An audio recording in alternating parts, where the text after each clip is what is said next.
Thank you so much for joining me today to talk about what you all are doing at the Junior League. You have a big event coming up. Tell us all about that. Yes, thank you so much for having me today. We are getting ready for our first golf tournament in about 15 years. It is called League on the Links, and it will be on May 18th of this year, so in just a couple of weeks, at Windstone Country Club in Ringgold, Georgia. We are going to have a really nice lunch starting at 11, and then a shotgun start for our scramble at 1 o'clock. Talk about this, you have this golf tournament coming up, and you were saying it's been a while since you all have had a golf tournament. Of course, the pandemic kind of put a damper on everything last year, and now you're getting back out there, and people are excited about getting back outside and coming to events and participating in events like this one and fundraisers. Where does the money go? And tell us about the Junior League and what you all do in the community for people who may not be familiar with your organization. Absolutely. So in a pandemic year, obviously, a lot of things have not gone the way anybody has anticipated. It has really taken away from our capacity to do some of our traditional fundraising events, which go towards our initiative, which is called a League of Learners. And I'll talk more about that in just a second. But we traditionally do an event in the fall called Touch a Truck that is very family-centric.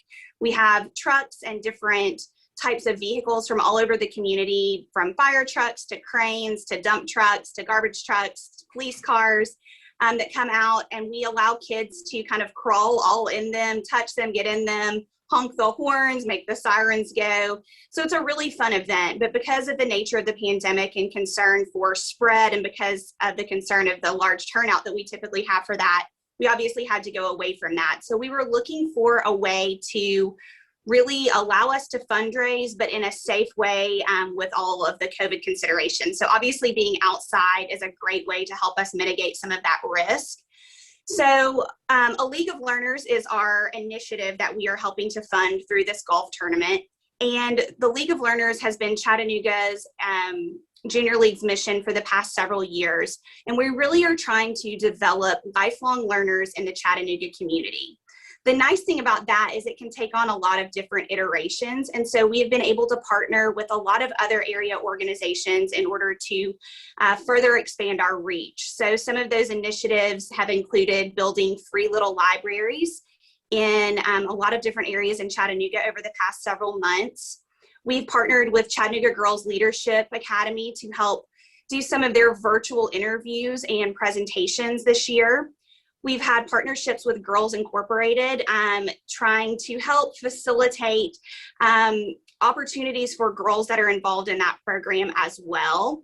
And then we have most recently partnered with Signal Centers to help fund the Dolly Parton Imagination Library for Hamilton County residents. So the money goes in a lot of different directions, but I think it really helps emphasize the large impact that this learning initiative can have in our community.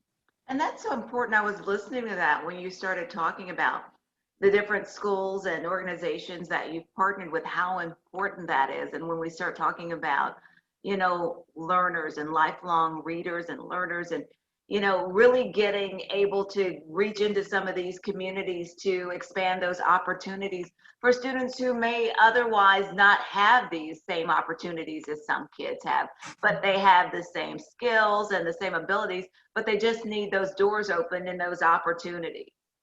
Absolutely. We did one of our free little library ribbon cuttings last week, and we had a classroom of students that came out, and they were so excited to see the books, to ask if they could take them, how many they could take, if they could bring some from home to contribute.